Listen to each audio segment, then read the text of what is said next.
Witam Państwa bardzo serdecznie. W moim dzisiejszym filmie opowiem Państwu o tym, jak bolszewicy po zdobyciu władzy ograbili Rosję, aby się przy niej utrzymać. Dowiecie się również, w jaki sposób udało im się ten zagrabiony majątek sprzedać i kto im w tym pomógł. Jeśli spodoba się Wam mój film, udostępnijcie go znajomym, dajcie łapkę w górę, kliknijcie subskrybuj, a także wesprzyjcie mój kanał, za co z góry dziękuję. A złotymi patronami kanału są pan Andrzej Maciejewski z Alaski, Kancelaria Prawnicza Macieja Ordona w Chicago, a także pan Patryk Krupiński z Luksemburga.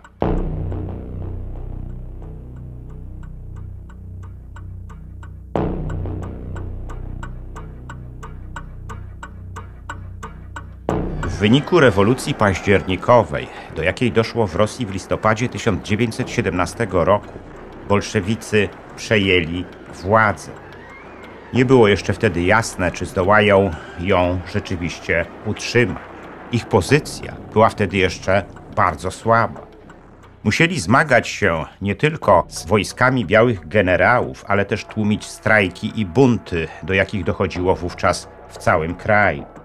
Do ich zdławienia potrzebowali skutecznego aparatu terroru i silnej armii, których wtedy jeszcze nie mieli. Tyle tylko, że ich stworzenie wymagało ogromnych funduszy, których bolszewicy nie posiadali. Ich przywódca Włodzimierz Lenin, aby je pozyskać, postanowił dokonać systemowej grabieży kraju. Jej celem miały być rezerwy carskiego złota, rezerwy i depozyty bankowe, a także majątek należący do szlachty, arystokracji, duchowieństwa, burżuazji, a nawet zamożniejszych chłopów. Cały ten majątek po zagrabieniu miał zostać potem sprzedany na Zachodzie. To właśnie dzięki tym środkom finansowym Lenin zamierzał zbudować aparat terroru i armię. Bez nich bolszewicy nie zdołaliby utrzymać się przy władzy, a potem przeobrazić Rosji w liczące się na świecie państwo. Według amerykańskiego historyka Shona McMeekina, autora głośnej książki zatytułowanej Największa grabież w historii, jak bolszewicy złupili Rosję, dokonaną w latach 20. przez bolszewików grabież kraju można szacować na co najmniej 1,6 miliarda ówczesnych dolarów. To jego zdaniem znacznie więcej niż warta była grabież, jakiej w czasie II wojny światowej dokonali w podbitych krajach Niemcy. W pierwszej fazie tej grabieży bolszewicy skupili się na zagarnięciu rezerw carskiego złota i przetrząśnięciu skrytek bankowych rosyjskich banków. Bolszewicy pilnie potrzebowali wówczas żywej gotówki, aby między innymi opłacić Czerwoną Gwardię, która dokonała bolszewickiego zamachu stanu, a także opłacić najemne wojska walczące po ich stronie, które złożone były z Chińczyków, Łotyszy i innej maści płatnych kondotierów.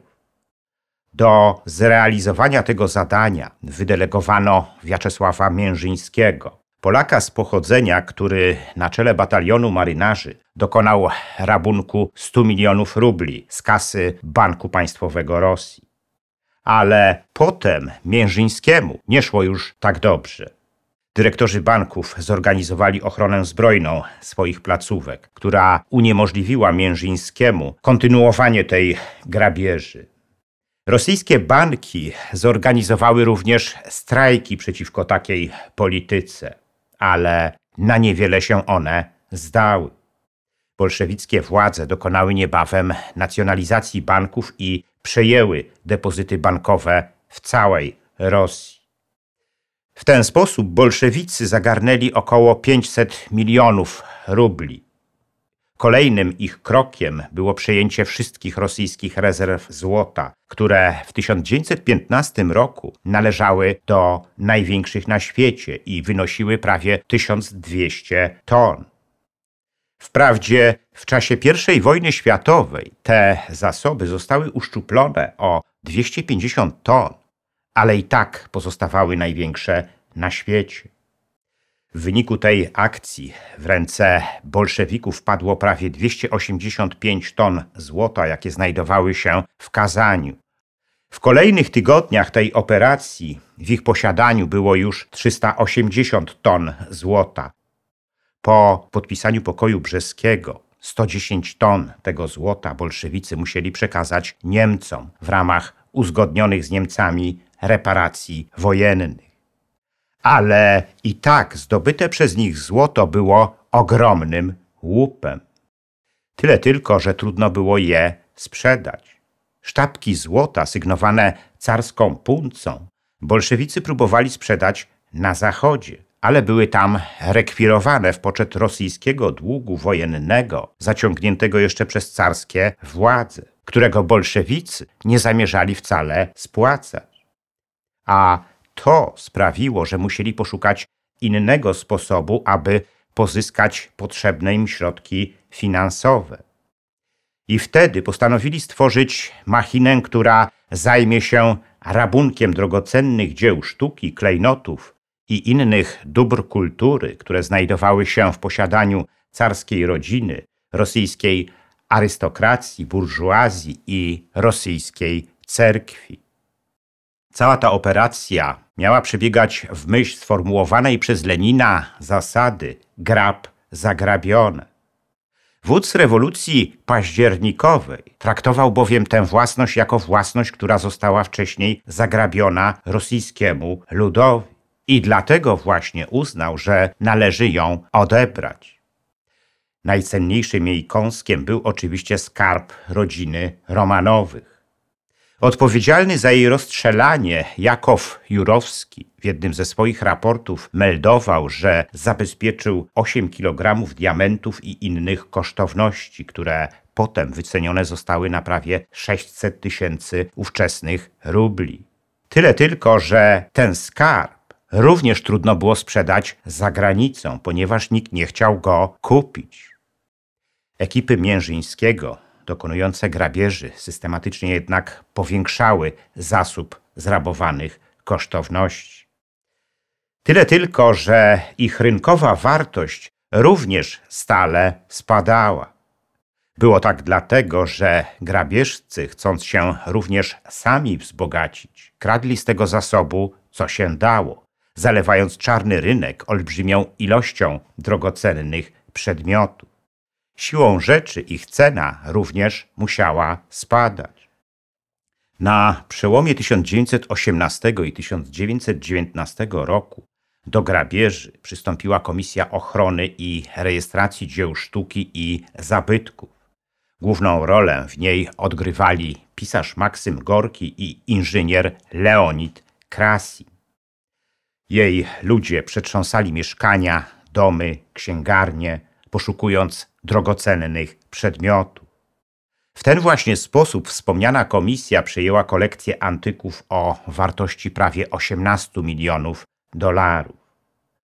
O ile Gorki był typem idealisty, o tyle Krasin, absolwent Petersburskiego Instytutu Technologicznego, był typem wyrachowanego złodzieja.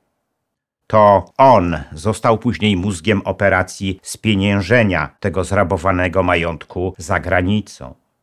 Już przed rewolucją Krasin na polecenie bolszewików zajmował się przemytem i praniem brudnych pieniędzy. Po zdobyciu przez nich władzy został przez nich upoważniony do upłynnienia zrabowanego złota, diamentów i negocjowania z zachodnimi rządami wszelkich zawieranych porozumień handlowych. Pierwszym z nich było porozumienie zawarte w lutym 1920 roku z rządem Estonii.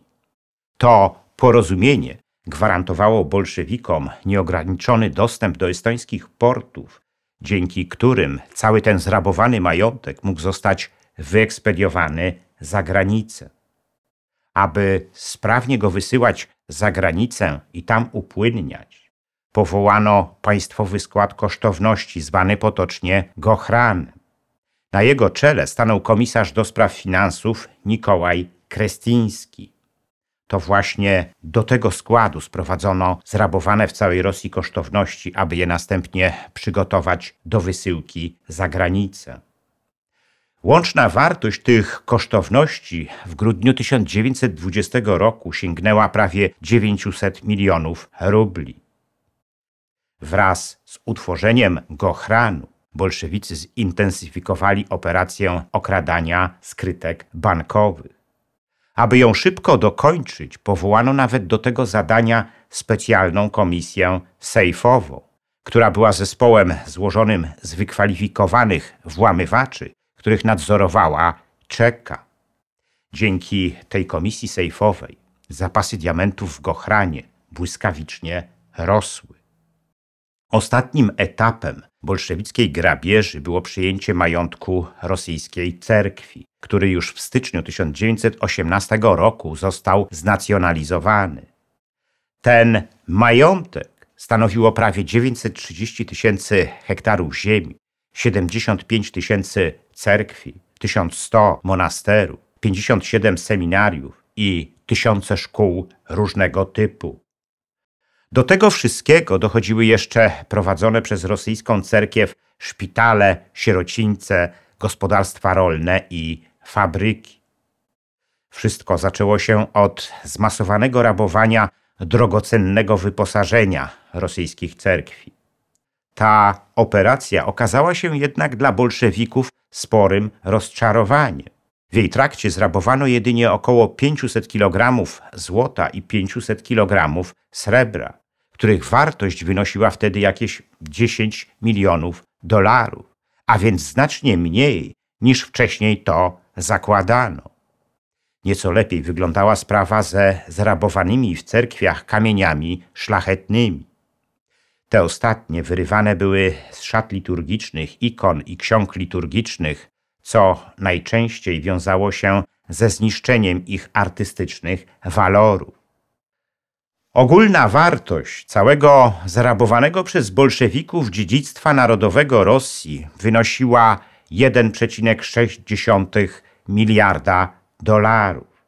Ale chcąc mieć w swoich rękach żywą gotówkę, bolszewicy musieli jeszcze to dziedzictwo sprzedać za granicą, co jak już wspomniałem, nie było łatwym zadaniem.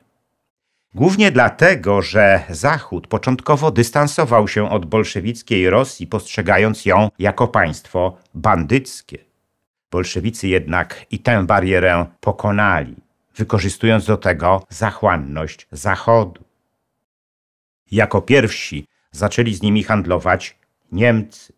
Po nich przyszła kolej na Szwajcarów, którzy przystali nawet na utworzenie w Bernie sowieckiej misji zagranicznej, którą kierował Łotysz Jan Berzin. Ten ostatni zajął się upłynnianiem carskich rubli i carskich kierenek. Zyski z ich sprzedaży przeznaczone zostały na bolszewicką propagandę za granicą. Największe jednak interesy z bolszewikami robili Szwedzi. Szwedzki bankier Olof Aschberg został nazwany bankierem bolszewików. Aschberg jeszcze przed rewolucją październikową wspierał działania bolszewików za pośrednictwem swojego Neja Banken. Gdy ten ostatni trafił na czarną listę państw Antanty, Aschberg założył spółkę Svenska Ekonomii Aktiebolaget, która zajęła się sprzedażą zrabowanego przez bolszewików złota i diamentów. W ten sposób szwedzki bankier pomógł bolszewikom pozyskać kolejne 200 milionów dolarów. Gdy bolszewicy utworzyli w Sztokholmie sowiecką misję zagraniczną, współpraca obu stron uległa zintensyfikowaniu. Włączyły się wówczas do niej największe szwedzkie przedsiębiorstwa. I tak przykładowo szwedzka firma Munktel Eskilstuna, późniejszy koncern Volvo i firma Husqvarna za pieniądze ze sprzedaży skradzionego złota i kosztowności dostarczały bolszewikom sprzęt i uzbrojenie dla tworzonej przez nich armii. Gdy pod koniec 1919 roku Brytyjczycy wycofali swoje okręty wojenne z Bałtyku, nie było już żadnych przeszkód w rozwijaniu szwedzko-bolszewickiej współpracy. Wszystkie szwedzkie banki zajęły się wtedy praniem skradzionego przez bolszewików złota. Zazwyczaj przebiegało to tak, że bolszewickie złoto przez estoński port w Rewlu wysyłano do banku Ashberga, który je przetapiał, zamieniając carską puncę na puncę banku Ashberga. Potem szwedzki bankier za pomocą kolejnych pośredników sprzedawał to złoto na amerykańskim rynku. W ten właśnie sposób od maja 1920 roku do maja 1922 roku bolszewicy upłynnili prawie 500 ton złota, uzyskując za nie 353 miliony ówczesnych dolarów. Ale cały ten nielegalny handel odbywał się w obie strony. Gdy w 1920 roku wybuchła wojna polsko-bolszewicka, szwedzkie firmy Nyquist i Holm zawarły z bolszewikami kontrakt na dostawę lokomotyw i wagonów dla bolszewickiej armii. Ułatwiły one jej koncentrację przy granicy i uderzenie na Polskę. Potem pomogły bolszewickiej armii w pokonaniu wojsk białych generałów i stłumieniu powstań chłopskich. Pomimo początkowych oporów także Brytyjczycy zaangażowali się po jakimś czasie w handel z bolszewikami. Działający w Londynie Leonid Krasin, przedstawiciel bolszewickiej Rosji, nawet zauroczył brytyjskiego premiera Lloyda George'a, który przystał na taką współpracę. Krasin założył w Londynie firmę Arcos, za pośrednictwem której nawiązywał współpracę z brytyjskimi firmami, obiecując im w Rosji ogromne kontrakty. I chciwość Brytyjczyków ułatwiła zrealizowanie tych kontraktów. Krasin pisał wprost do ministra spraw zagranicznych Chicherina: musimy wciągnąć Anglię w handlowe i biznesowe stosunki z nami. Konieczne jest, aby nowe handlowe interesy koncesyjne stały się tak silne, aby podczas konferencji pokojowej nasza odmowa spłacania starych długów nie doprowadziła do nowej blokady czy interwencji. Właśnie ta strategia spowodowała, że bolszewicka Rosja z osaczonego przez wszystkich państwa stała się oligarchią kryminalistów czerpiących zyski z handlu z Zachodem, dzięki którym mogli oni uciemiężyć własny naród. Ten handel trwał jeszcze przez wiele lat, przynosząc bolszewikom ogromne zyski, ale też przynosząc ogromne zyski Zachodowi. Jednak pomimo tych zysków bolszewicka Rosja nie stała się zasobnym państwem. Handel z Zachodem zapewnił tylko bolszewikom władzę, ale cały rosyjski naród żył dalej w niewyobrażalnej nędzy.